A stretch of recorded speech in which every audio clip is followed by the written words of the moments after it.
నాడు night road number 4లో గల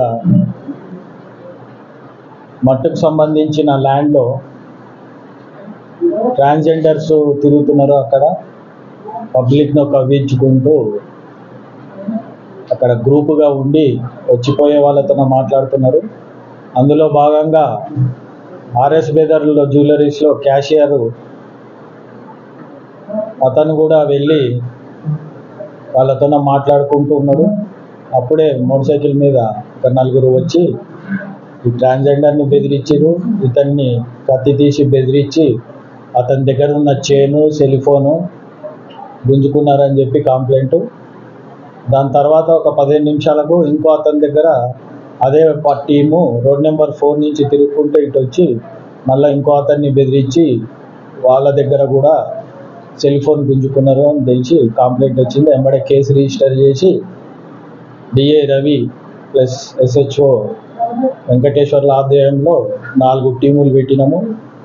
అలానే మన బాలనగర్ సిసిఎస్ వాళ్ళ సహకారంతో 24 అవర్స్లో మనము ఈ నలుగురు ఎవరైతే అనుమానస్తులు చెప్పారో మన సీసీ కెమెరాలో దొరికినాయో ఈ కంప్లైంట్ పార్టీ ఎవరైతే చెప్పారో ఆ పోలికలు గల సిక్ వాళ్ళ నలుగురిని అదుపులో తీసుకొని విచారించినాము. వాళ్ళు ఇది మేమే చేసినాం సార్ అని చెప్పి ఒప్పుకున్నారు. అయితే ఇందులో ట్విస్ట్ ఏంటంటే కంప్లైంట్ దగ్గర చైన్ లేకుంటే చైన్ పోయిందని కల్పించి చైను ఫోన్ పోయిందని చెప్పాడు. వీళ్ళ దగ్గర ఫోన్ ఒకటి రికవరీ అయింది, ప్లస్ ఇంకో అతని ఫోన్ కూడా రికవరీ అయింది. ఈ విషయంలో మనము అంతకుముందు కూడా అక్కడ ఒక అసాంఘిక కార్యక్రమాలు జరుగుతున్నాయి. వెంబడే ట్రాఫిక్ పెట్రోలింగ్ పెంచినాము. క్రైమ్ టీం అక్కడనే ఉంటుంది. రోజు వెహికల్ చెకింగ్ కూడా 12 నుంచి 3 ప్రతిరోజు జరుగుతుంది. ఎవరికైనా ఏమైనా అనుమానం ఉన్నా ఇమ్మీడియట్గా 100 డయల్ చేయాలని కోరుతున్నాం పబ్లిక్ను. అట్లనే ప్రెస్ మిత్రులకు కూడా చెప్తున్నాము, అక్కడ ఏదైనా ఇన్ఫర్మేషన్ ఉంటే ఇమ్మీడియట్గా పోలీస్ వారికి చేరవేయాలి. రోజు కూడా అక్కడ గస్తీ పెంచుతున్నాం. Thank you. నలుగురిని అదుపులో తీసుకున్నాము. అతను బీర్బాల్ సింగ్, బీనుబాను, ఇతను వచ్చేసి గండి మైసమ్మ దగ్గర ఉంటాడు.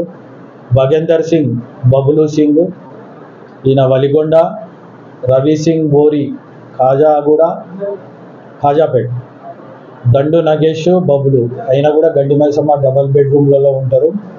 వీళ్ళందరూ నలుగురు కలిసి మళ్ళీ ఒక అఫెన్స్ చేయడానికి వచ్చినప్పుడు నెక్సెస్ షోరూమ్ దగ్గర సిసిఎస్ బాలానగర్ వాళ్ళు ప్లస్ మా డిఐ రవి ఆధ్వర్యంలో వాళ్ళని రెడ్ హ్యాండెడ్గా పట్టుకొని అరెస్ట్ చేయడం అయినది. వాళ్ళ దగ్గర ఒక కత్తి ప్లస్ 2 మొబైల్ ఫోన్లు స్వాధీనపరుచుకున్నాము.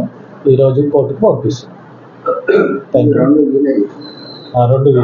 2 అఫెన్స్ ఏం లేవు, ఫ్రెష్ కేసులు.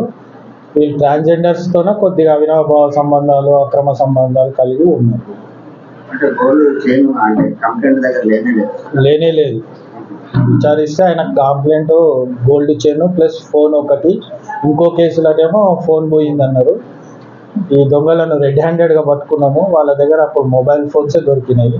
వాళ్ళని అడిగితే కూడా చైన్ తీయలేదు సార్ అని చెప్పారు. మన ఇంటరాగేషన్లో కొంచెం అనుమానం ఉంది, చైన్ పోయింది. అది ఇన్వెస్టిగేషన్లో తెలుస్తుంది.